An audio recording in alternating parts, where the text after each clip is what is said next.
इस लड़की की अजीब सी आदत थी, वो सिर्फ तरबूज का छिलका खाती थी। ये देखकर प्रेसिडेंट ने अपनी बेटी से पूछा कि वो सिर्फ छिलका क्यों खाती है, पल्प क्यों नहीं। लड़की ने कहा कि वो अच्छा वाला हिस्सा अपनी मम्मी के लिए बचा रही है। लड़की की बात सुनकर प्रेसिडेंट का चेहरा बदल गया। उसने सोचा कि उस औरत ने उसकी बेटी के साथ ठीक बर्ताव नहीं किया इतने सालों में। उसने कहा कि वो अब उस औरत के बारे में कुछ नहीं सुनना चाहता। तभी दादाजी ने लड़की को चुपचाप गले लगाया और कहा कि डरने की जरूरत नहीं है, वो सिर्फ उसकी खुशी देखना चाहता है। फिर उसने बटलर को कहा कि वो तरबूज उसकी मम्मी के पास भेज दे, भले ही प्रेसिडेंट को उस औरत से कोई फर्क न पड़े। लेकिन प्रेसिडेंट ने चुपके से उसका पीछा किया और पहुंच गया उस मेंटल हॉस्पिटल में। वहां पहुंचते ही वो शॉक में आ गया। पता चला कि जिस औरत से वो इतना प्यार करता था वो सालों से वहां बंद थी। 8 साल पहले जब वो औरत एक यूनिवर्सिटी स्टूडेंट थी और देश के सबसे अमीर आदमी के बेटे के साथ रिलेशन में थी, तभी उसकी फैमिली पर एक बहुत बड़ी ट्रेजेडी आई। उसके अंकल ने पूरी फैमिली को मार दिया, प्रॉपर्टी हथिया ली और उसे प्रेसिडेंट से अलग करवा दिया। ये सब इसलिए क्योंकि वो अपनी मम्मी की तरह दिखती थी। अंकल चाहता था कि वो लड़की उसकी बीवी बन जाए ताकि उस ट्विस्टेड तरीके से वो उसकी मां का भी मालिक बन सके। उसी ने उसे पागलखाने में बंद करवा दिया पूरे 8 सालों के लिए। उधर प्रेसिडेंट अपने पिता की एम्पायर का वारिस बना, लेकिन एक दिन उसका एक्सीडेंट हो गया। उसे बचाया एक छोटी सी लड़की ने जिसका ब्लड ग्रुप उससे मैच करता था। प्रेसिडेंट ने उसे थैंक्स कहने के लिए प्रेस कॉन्फ्रेंस रखी और बड़ी रिवॉर्ड की घोषणा की। सब हैरान रह गए जब भीड़ से एक छोटी बच्ची बाहर आई और बोली, पापा। प्रेसिडेंट शॉक में आ गया। उसने कहा कि उसका कोई बच्चा नहीं है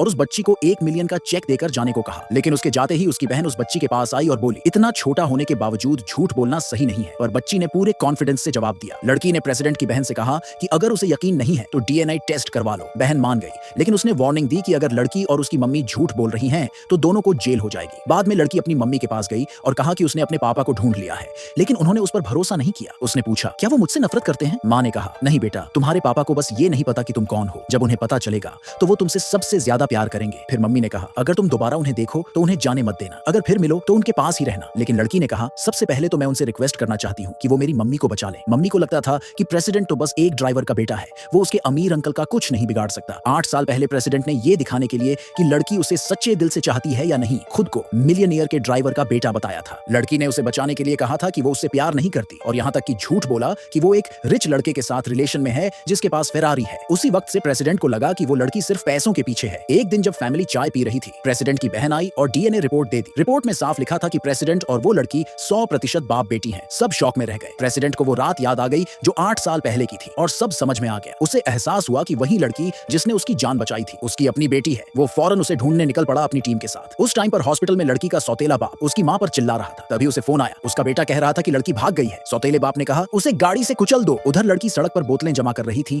ताकि पैसे इकट्ठा करके अपने पापा के लिए गिफ्ट खरीद सके। उसे लगता था कि अगर वो उन्हें खुश कर देगी तो शायद वो उसे अपना लेंगे। जैसे ही वो सड़क से कैन उठा रही थी, एक कार पागलों की तरह उसकी तरफ भागती हुई आई। उसी वक्त प्रेसिडेंट अपनी टीम के साथ वहां पहुंच गया और टाइम पर उसे बचा लिया।